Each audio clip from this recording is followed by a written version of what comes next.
Podem sentar, queridos. Graças a Deus, né, queridos? Estamos mais uma noite na casa do Senhor. Deus já tem falado, né? Deus já tem falado aos nossos corações, né?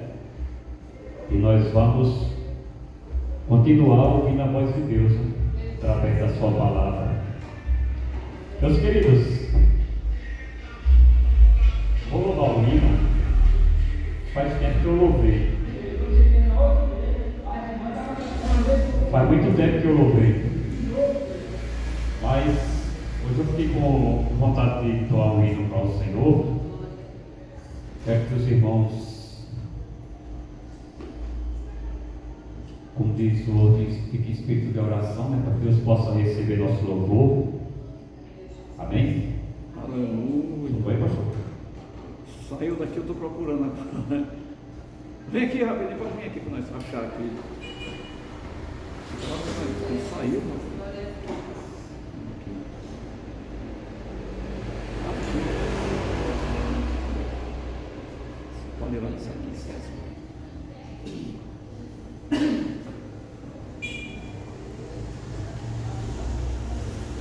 Glória a Deus.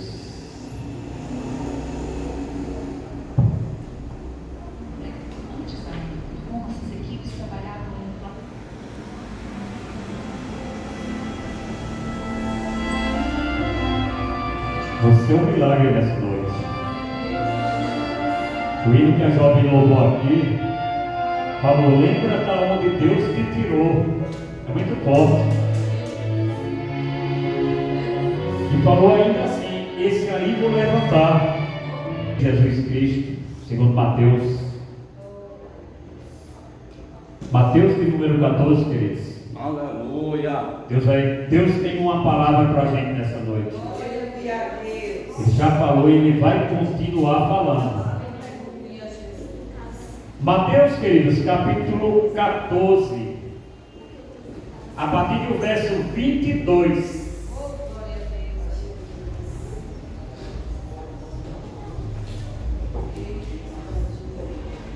Amém? Diz assim a palavra de Deus: e logo ordenou Jesus que os teus discípulos entrassem no barco e fossem adiante para outra banda. Oh, aleluia. Enquanto despedia a multidão. E despedida a multidão, subiu ao monte para orar à parte. E chegando já à tarde, estava ali só. E o barco estava já no meio do mar, açoitado pelas ondas, porque o vento era contrário.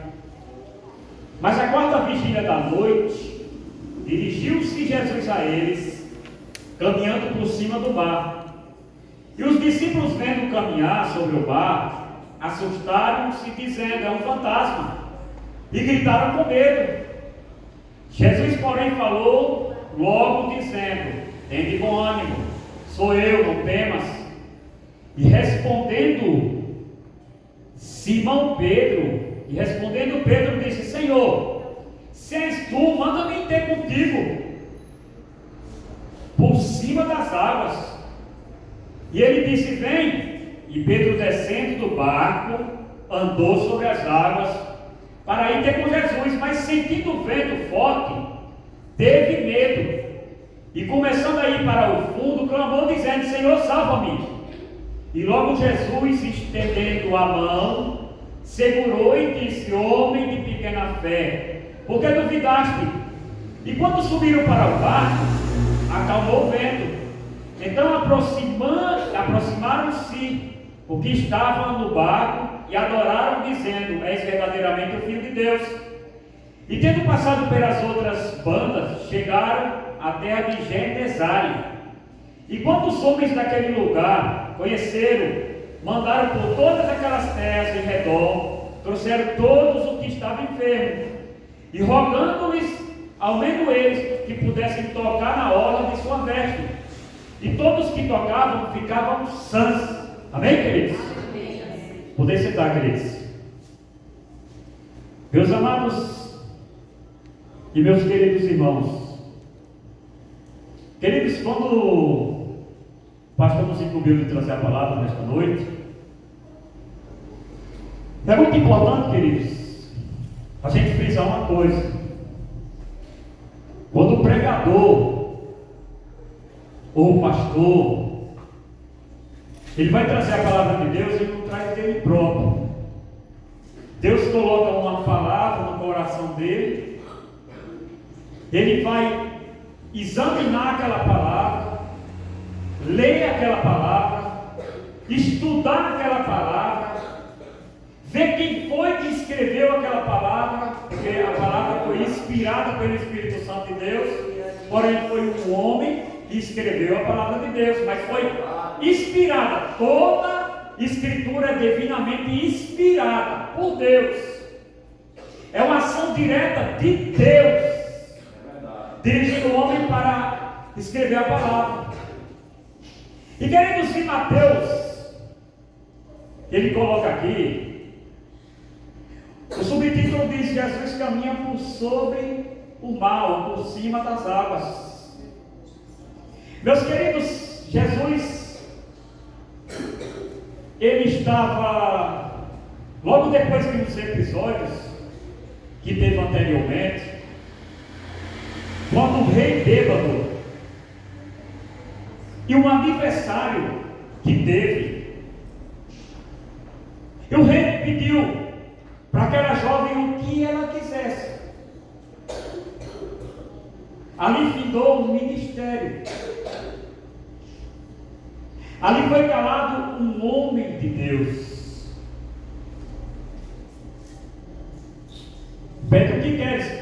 Estava lá o rei no seu banquete, estava a festa, estava o aniversário natalício dele, porque João denunciava as obras dele. Não é lícito possuir a mulher do teu irmão. João Batista denunciava isso. João Batista era um pregador que ele não se deixava corromper, ele não se deixava se levar por aparência.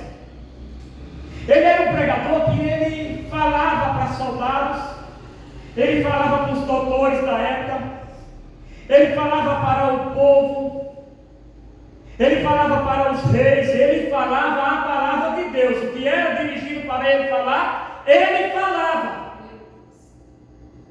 Pede o que queres que eu te faça, até metade do teu reino eu te dou. A mãe chama a filha e diz: pede a cabeça de João Batista. A cabeça de João Batista, do profeta de Deus, daquele que Jesus disse que dos nascidos de mulher não teve um homem igual a João Batista. João Batista, queridos, ele não saiu operando milagre. João Batista, querido, diferente dos outros profetas, ele não ressuscitou mortos, como Eliseu ressuscitou. João Batista, diferente dos outros profetas, ele não falou que não ia chover por 3 anos e 6 meses, não choveu como Elias. João Batista, queridos, ele não morreu como Eliseu, e mesmo morto, o soldado vai lá e pega nos ossos de Eliseu e ressuscita. João Batista não teve nada disso. Mas João Batista foi profetizado em Malaquias, que diz que Deus enviaria o seu anjo adiante da face do Senhor. Ele trouxe a mensagem, queridos. Ele foi o precursor de Cristo.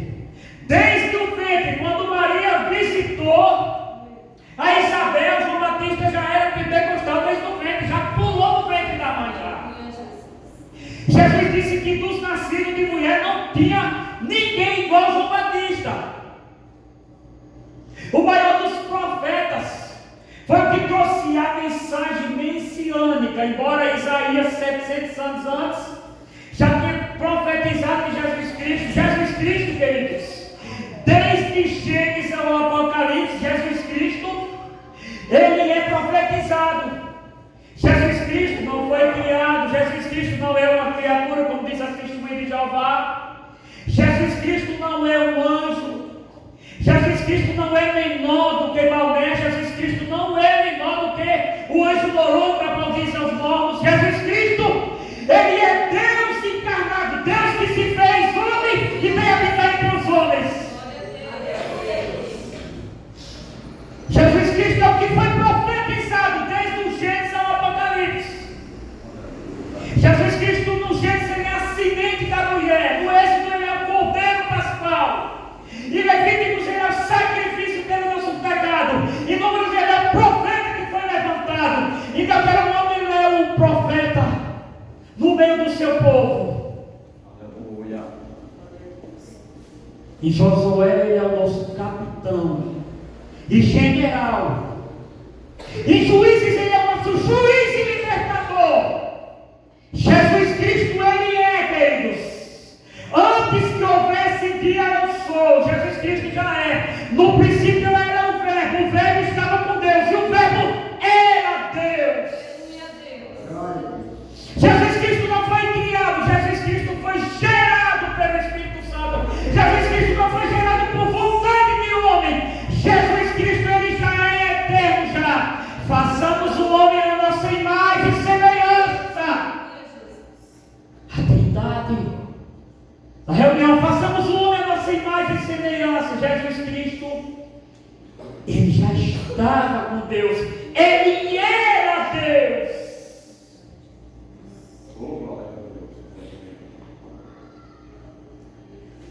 A Jesus Cristo, depois desse feito, como homem, porque ele tinha 100% a humanidade e 100% Deus. Hebreus diz que em tudo ele foi provado, porém sem pecado. Jesus Cristo teve a sua infância como criança. Jesus Cristo teve a sua adolescência. Jesus Cristo teve a sua mocidade. Mas Jesus, queridos, quando teve uma festa lá, e os pais naquela multidão, aquelas carruagens que iam para Jerusalém, que o povo subia para Jerusalém, na festa de Pentecostes, na Páscoa, na festa das trombetas.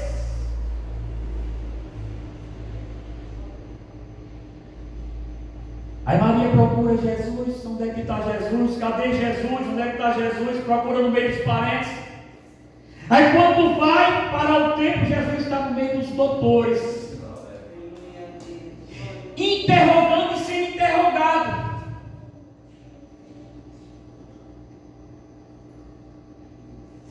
Aí Maria chega para ele e diz: onde você estava? Teu pai e eu nos procuram. Estávamos aflitos, em outras palavras.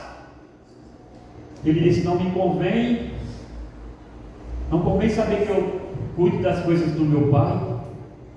Ele estava cuidando das coisas do pai. Aí Mateus, queridos, ele descreve aqui que logo ordenou Jesus, depois da multiplicação dos pães, depois desse feito de João Batista, depois que Jesus ia para Cafarnaum, provavelmente para descansar,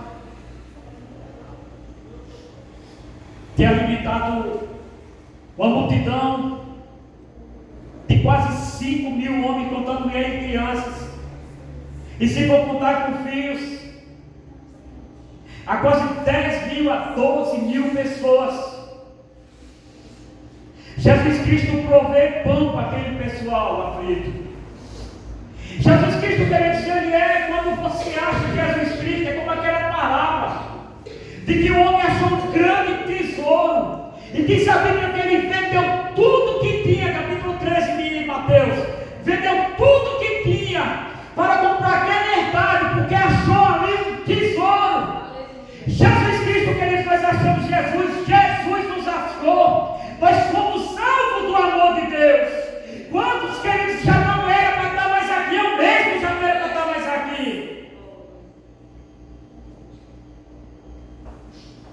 Uma vez eu novo convertido, com 6 meses. Com 6 meses eu já ia para as praças já pregar, já estava nas madrugadas, eu já gostava de evangelizar. E quando eu entrei na igreja, faz pouco mais de 20 anos, quando eu entrei na igreja, eu procurava as pessoas para me se envolver, as pessoas para me andar. Eu gostava das pessoas mais idosas. Tem o pastor Lauro que partiu para a glória esses tempos. Eu gostava muito de andar com ele, porque ele era um senhorzinho, mas não largava o evangelismo. Por nada. Todo dia, escola dominical, e 2 horas da tarde estava lá. Chegou um tempo na minha vida, queridos, quando eu congregava no Ministério do Belém, aí mais para frente já, que tinha domingo que eu não tinha tempo nem de almoçar, eu sabia de pastor como que é. Tinha domingo que eu não tinha tempo nem de almoçar, eu dava aula para 4 classes, porque quando faltava das crianças, eu dava da criança, quando faltava dos adolescentes, das adolescentes, quando faltava da mocidade, dava da mocidade. Mas um domingo eu dava tudo para os irmãos que eram superintendentes da escola dominical, e segundo do pastor. E tinha reunião do governo na sede, tinha evangelismo nos domingos. E tinha um curso que eu fazia na época de teologia, e tinha muitas coisas. Estava envolvido na obra de Deus, nas coisas de Deus. Na segunda-feira, se o pastor trabalhava, o pastor falava: pastor Cícero, tem como você dirigir os cultos na segunda-feira? Tem sim. Na terça-feira, tem sim. Queridos, nós precisamos, queridos, de obreiros. Eu cheguei lá, queridos, tinha muitos obreiros lá, tinha 14 obreiros lá. Mas se dissesse assim, quem está do lado do pastor, eram poucos. Eram poucos que queriam, queridos, arregaçar a manga e trabalhar, porque a obra de Deus é que trabalha, queridos. E sempre gostei, queridos, eu saí da igreja que era 500 metros, fui para uma igrejinha, do mesmo ministério que eu congregava no Ministério de São Bernardo, de 15 pessoas. Sempre gostei de congregação pequena.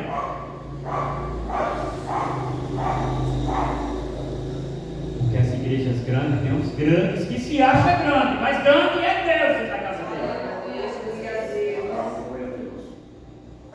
Deus usou os profetas e falou para mim não ir para o Ceará. Eu fui para o Ceará 6 meses. Chegou lá e encontrei os colegas meus, voltei a beber, voltei a tirar cocaína. Eu não vinha mais para cá. Falei, São Paulo eu não quero mais.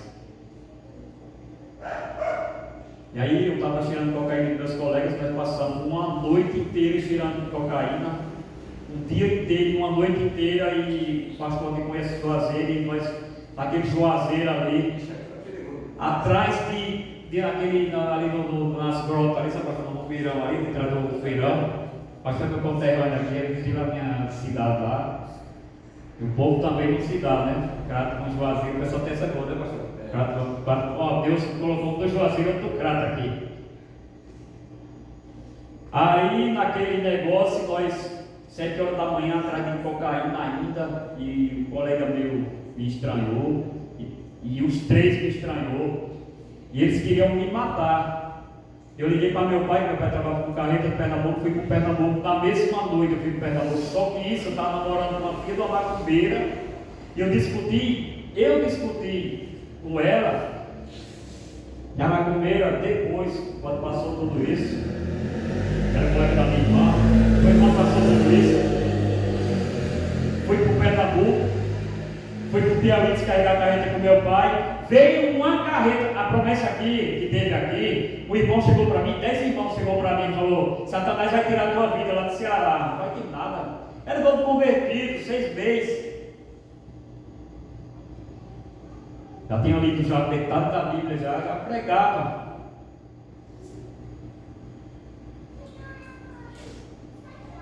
Mas a gente passa pelo processo, queridos, da santificação, da regeneração, os processos da salvação e da convenção. Jesus disse para Pedro, quando tu te converteres, ele estava quanto tempo com Jesus? Quando tu te converteres, tu dá testemunho. E aí foi. Eu tive que sair corrido naquela mesma noite. O irmão da macumbeira que morreu esses tempos atrás, que me levou para o crato, viu? Eu fui pegar no crato porque o Espírito Santo falou no meu coração: se você pegar no Juazeiro, eles vão te matar no Juazeiro. Quando foi, eu fui lá, para o Piauí, quando eu vinha, veio uma carreta. A carreta do meu pai vinha, mas vinha vazia já de Teresina. Veio uma carreta e jogou para cima da carreta do meu pai. Para começar, quando eu fui daqui, quando eu bati dentro da carreta, eu fui com meu pai de carreta, quando eu bati dentro da carreta, meu pai falou, tu não é mais crente, não? Eu falei, não, pai, eu já cheguei de bermuda já. O ministério lá não podia usar bermuda. Aí eu falei, não, pai, estou ainda na igreja. Eu falei, mas mentira, né? Eles conhecem. Pessoal, todo mundo conhece. A Bíblia diz em Filipenses 2,15 que a gente é como um luzeiro ao mundo. O povo está nos observando. Por isso que Jesus disse: resplandece a tua glória diante dos homens, para que glorifique o teu Pai que está no céu.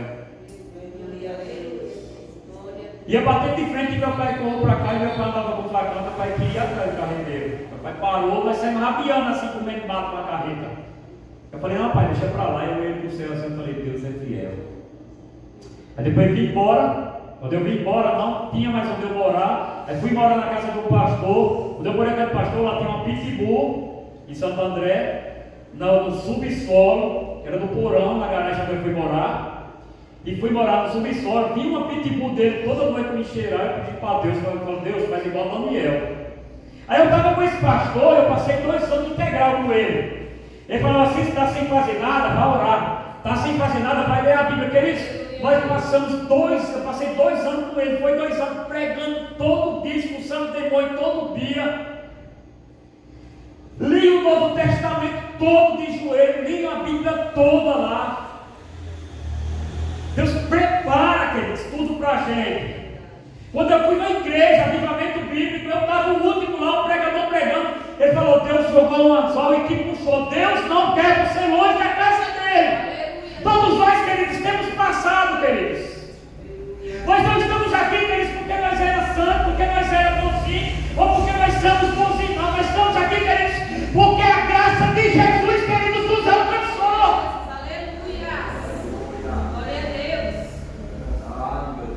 E Jesus o impeliu, ordenou, obrigou os discípulos. Essa palavra no grego diz impeliu, obrigou. Passem para outra banda. Jesus foi para o monte orar.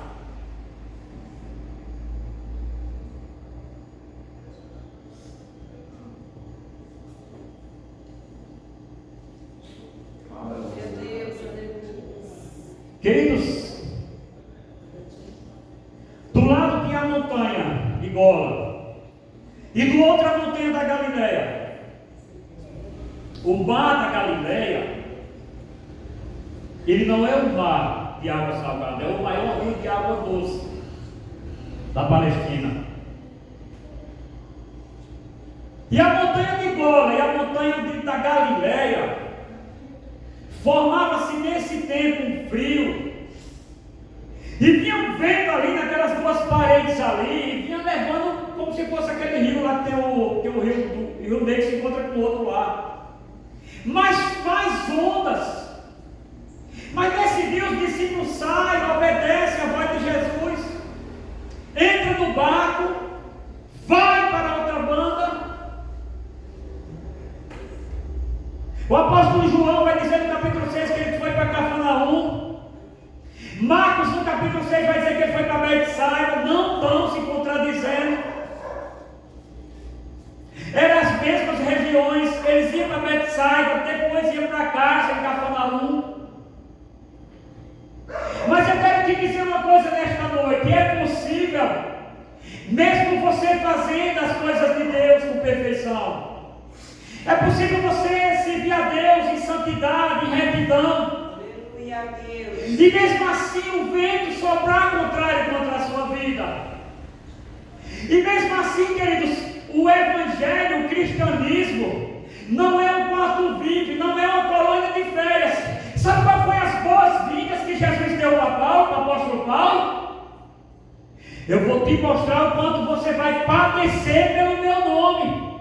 Não é um evangelho de oba-oba. Não é um evangelho, queridos, Guiné, estou fraco, hoje eu estou fraco, amanhã, hoje eu estou firme na igreja, amanhã não estou, hoje eu estou dentro da igreja, amanhã eu estou pé no mundo. Não é não, queridos. É um evangelho evangelho de convicção, é um evangelho, queridos. Jesus, queridos, não morreu na cruz para me dar carro, para me dar casa.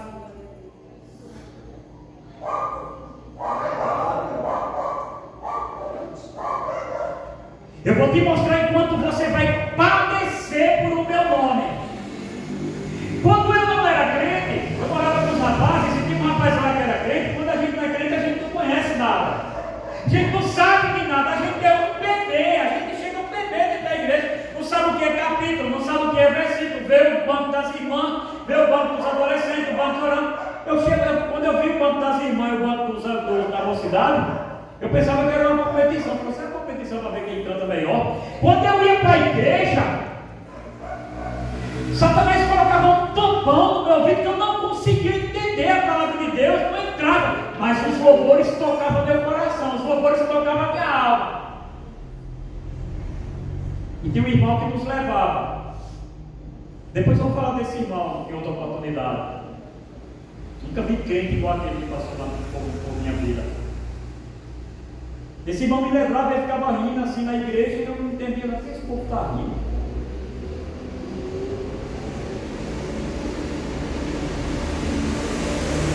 Aí, meus amados, Jesus, ele ordena aos discípulos atravessar. Estão na direção de Jesus. Estão obedecendo a palavra de Jesus. Estão orando, estão pregando, estão fazendo a obra de Deus. Aí, meus amados, Jesus foi para o monte, despediu a multidão. Mas por que Jesus fez isso? Porque Jesus não despediu a multidão junto com os discípulos. O apóstolo João vai falar isso aí, capítulo 6. Porque depois da multiplicação, o pessoal, você vai ler no capítulo 6 lá, que o pessoal queria fazer Jesus rei. Eles tinham a mente nacionalista. E não era errado o pensamento desse povo. Porque esse povo foi escravo, esse povo foi submetido a reino, esse povo, os juízes foram subjugados por os inimigos. Politicamente esse povo foi, queridos, o povo judeu foi um povo sofrido. Esse povo foi para cativeiro. Esse povo, no livro de Esther, Amã armou uma cilada para exterminar o povo, para varrer o nome de Israel da terra. O próprio Hitler mesmo quis exterminar com os judeus. Aí teve a guerra dos 6 dias. Aí teve o Egito contra Israel. Tem um livro que eu tenho lá em casa que é Gog e o Anticristo, pastor Abraão de Almeida. Nesse livro ele fala, quando vai dar um testemunho, ele fala que eles perderam a guerra, pastor. Israel estava em desvantagem, sempre o povo de Deus estava em desvantagem. Os filisteus tinham espada, tinha arma, tinha de tudo. O povo de Deus era povo do campo, povo que plantava, não tinha espada, tinha foice inchada. Parecia que estava em desvantagem, mas nunca estava, porque quem estava atrás dele era o Deus de Israel, Deus poderoso. Ninguém pode lutar com Golias. Se Davi fala, eu vou.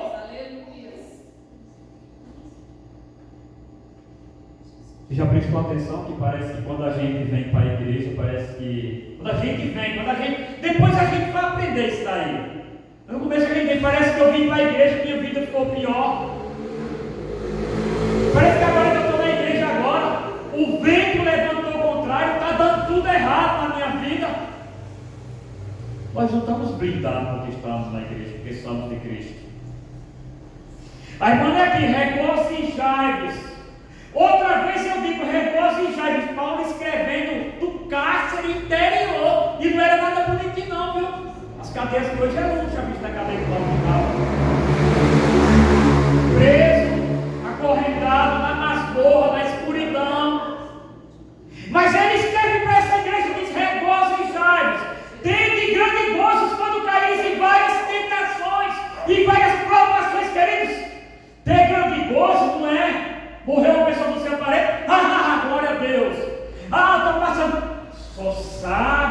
queridos, no momento, você e Deus, quando você está no negócio que é impossível para você, a provação, a dificuldade, queridos, que é, você não tem ânimo, queridos, às vezes nem para se levantar da cama, quanto mais vai estar sorrindo. Mas quando você tem o gozo, você sabe que você vai passar aquilo dali, aquilo vai passar, mas não é eterno, nem nós somos eternos, nós vamos passar. E os discípulos dizem que estavam no meio do mar, e sobreveio vento contrário. O vento era contrário. Marcos diz que eles remavam, não dava nada. Aí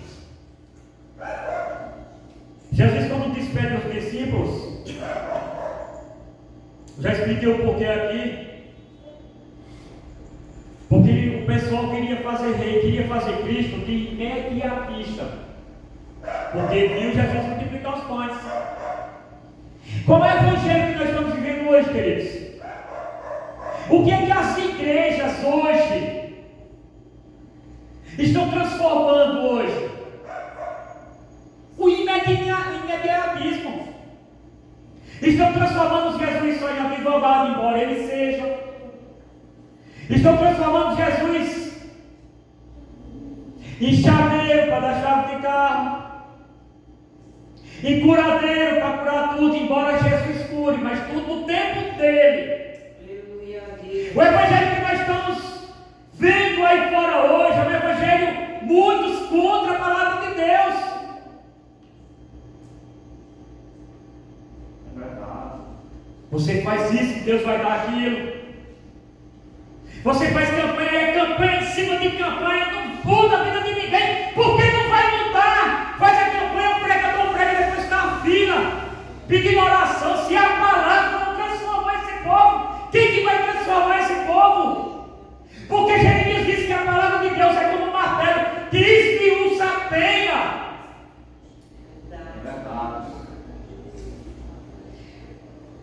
Aí Jesus para os discípulos não ficar, porque talvez não fosse preparado para essa tentação ainda, mandou outra banda. Só que eles estão lá e Jesus está no monte. Esse monte dava para ver todo lado, por dois lados dava para ver. Os discípulos estão na direção certa, obedecendo a Cristo.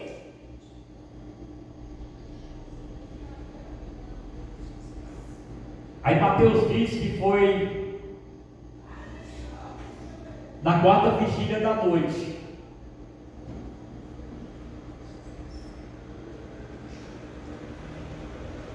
Os judeus, eles repartiam a noite em 4 vigílias.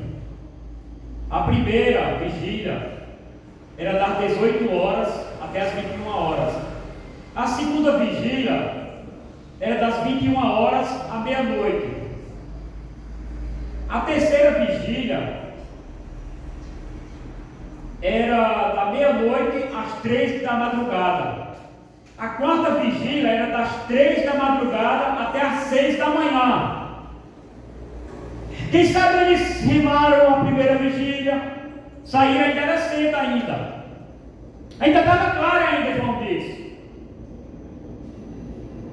E Marcos também diz, mas ao escurecer, João fala isso aí no capítulo 6, ao escurecer, ainda eles estão naquele desespero, eles estão remando, estão lutando com suas próprias forças. Tem coisas, tem ventos que vêm na nossa vida que nós não vamos conseguir sozinhos. Quantas vezes você vai lutar contra Deus? Deus está falando com você nesta noite, quantas vezes você vai lutar como Paulo lutava? O vento contrário se levantou na sua vida, o vento contrário se levantou no seu casamento, o vento contrário se levantou no seu trabalho, o vento contrário se levantou na sua casa. Você não consegue mais ter comunhão, você só tem comunhão com seu esposo na igreja. Sabe daqui você não tem comunhão. Quanto tempo você vai lutar contra Deus? Jesus está falando com você nesta noite. Entrega a sua vida para mim. Eu vou mudar a rota. Eu vou acalmar essa tempestade que está na tua vida.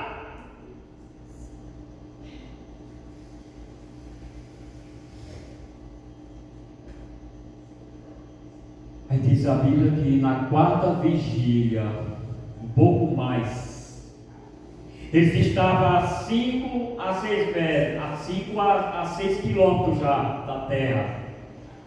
Aí de repente eles estão lá remando desesperados, já estou caminhando para a conclusão, já estão remando, estão desesperados.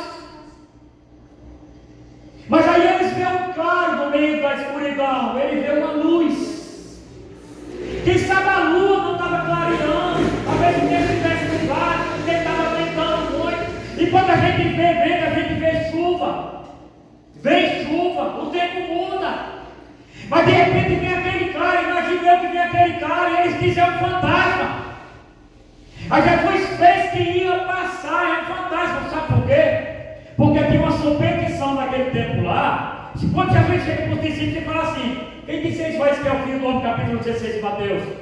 Uns dizem que é João Batista já morreu. Uns dizem que é Jeremias, os discípulos estavam se deixando levar. Uns dizem que é Jeremias, outros dizem que é Elias. E vós, quem dizeis que eu sou? Quem é Jesus para você?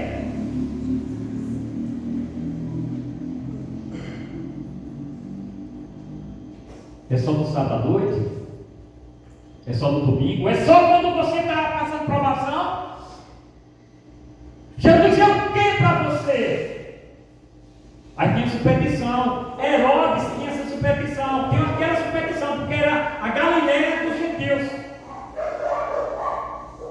Hoje não tem, né? O povo não quer gato preto. O povo não quer passar a escada. O povo coloca um dente de alho no dedo. O povo coloca um sapo no bolso. O povo coloca superstição. Nada disso vale. Nada disso vale. É a palavra de Deus. E os discípulos falaram: é um fantasma. Aí Jesus diz: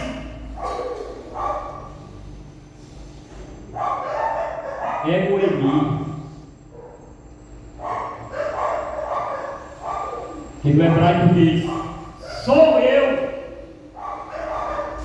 Não temas. Aí Pedro fala: Senhor, se é o Senhor, manda ele ter contigo.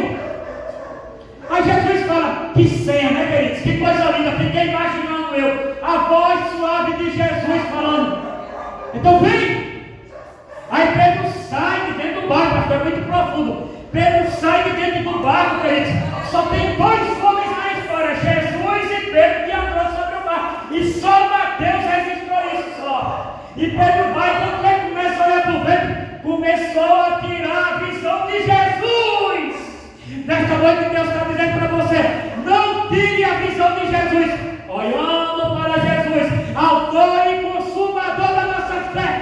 Tira os olhos do humano, tira os olhos do homem. Se você ficar olhando para onde, você vai cair, você vai parar, você vai desanimar. Aí você diz: eu vou para a casa do meu Deus, eu vou orar, eu vou jejuar, eu vou ler a palavra, eu vou buscar o meu Deus, eu quero Jesus na minha vida. Não importa se ela ou ele caiu, não importa se for para mal, não importa, eu quero Jesus na minha vida, eu não posso morrer sem a salvação. Ontem eu recebi, minha esposa mandou que o pastor amigo meu morreu. Eu não quero ser surpreendido com a morte. E quando enfim chega a hora em que a morte enfrentarei, todos nós vamos enfrentar a morte. Isso é certo. E a eternidade é um negócio profundo. Existe céu e inferno. E eu não quero pagar para ver. Ah, não existe inferno não, eu não quero pagar para ver. Se a minha Bíblia diz em 21 e 20, 24, 41, 25, 41 de Mateus, que diz que o inferno foi feito para o diabo e seus anjos. Aí Jesus fez que ia passar o fantasma. Não, é Jesus: Pedro, vem. Aí Pedro começa a olhar para os lados, afunda. Só que eles, que coisa linda. Ele afundou, Pedro afundou. Antes de criticar Pedro, queridos, não teve um lá no barco que falou: eu vou andar na água também, eu vou entrar também. Não teve um, só Pedro que teve coragem. Jesus procura aqueles crentes corajosos para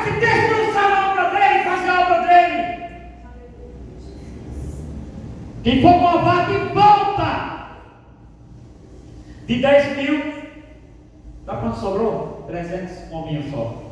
É com esses 300 que você vai, Julião, para me concluir.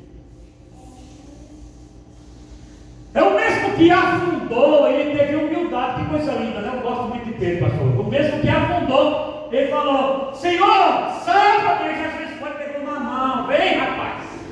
Aí quando Jesus entra no barco, Jesus não precisou falar nada. Quando Jesus entra no barco, acabou a fúria do vento.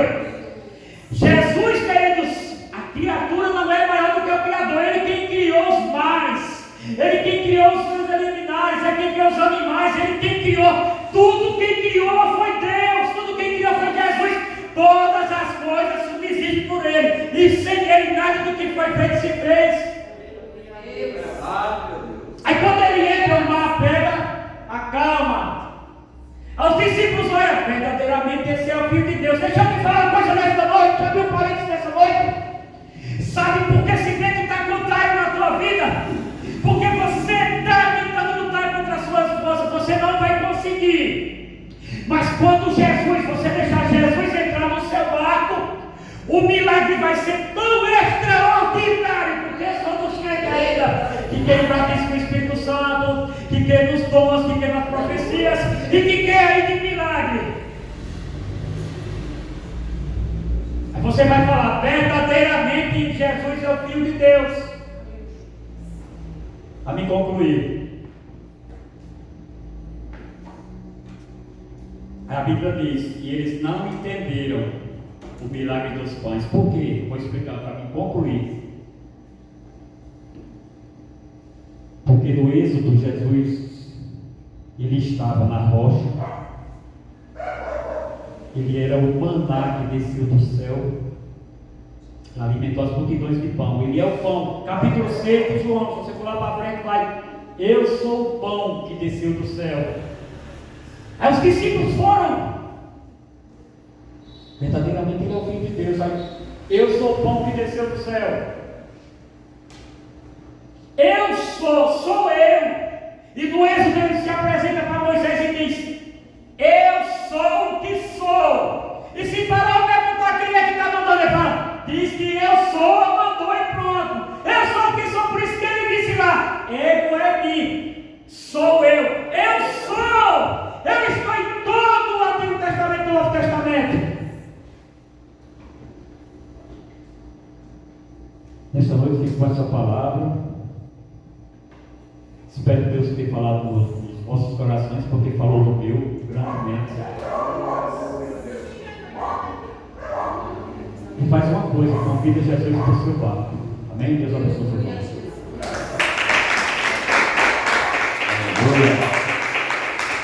Deus abençoe o pastor. Sim, a palavra maravilhosa, né? A palavra poderosa. Glória a Deus. Aleluia. Glória a Deus. Vamos, uma palavra linda e poderosa, né? Que falou nessa noite a respeito que o Senhor está nos convidando, né? Quem quer aceitar, quem quer se preparar, quem quer morar no céu, né? Então, uma palavra de grande vitória, né? Em nome de Jesus Cristo. Então vamos orar para ir para nossas casas. Amanhã tem o culto de Santa Ceia. Os irmãos amanhã preparam para nós para a Santa Ceia. Amanhã, a partir das 18 nós estamos aqui. E que Deus abençoe o pastor Cristo com essa palavra corajosa. E vamos para a nossa casa confiante na vitória em nome de Jesus. Vamos orar ao Senhor. Meu Deus e meu Pai Todo-Poderoso, Criador do céu e da terra, nós te agradecemos por essa palavra do Senhor e a palavra do Senhor que nos leva a nossas casas, na direção do teu Santo Espírito, ó Pai Todo-Poderoso. Muito obrigado, Senhor, por essa palavra. Continua falando nossos corações, Senhor. Continua dando a vitória para nós, Pai. É o que nós te pedimos aqui agora, te agradecendo no nome do Pai, do Filho e do Santo Espírito de Deus, para todos sempre. Amém. Com o amor de Deus, a comunhão do Pai, do Filho e do Santo Deus, todos glórias e todos digam amém. A paz do Senhor, a paz da igreja,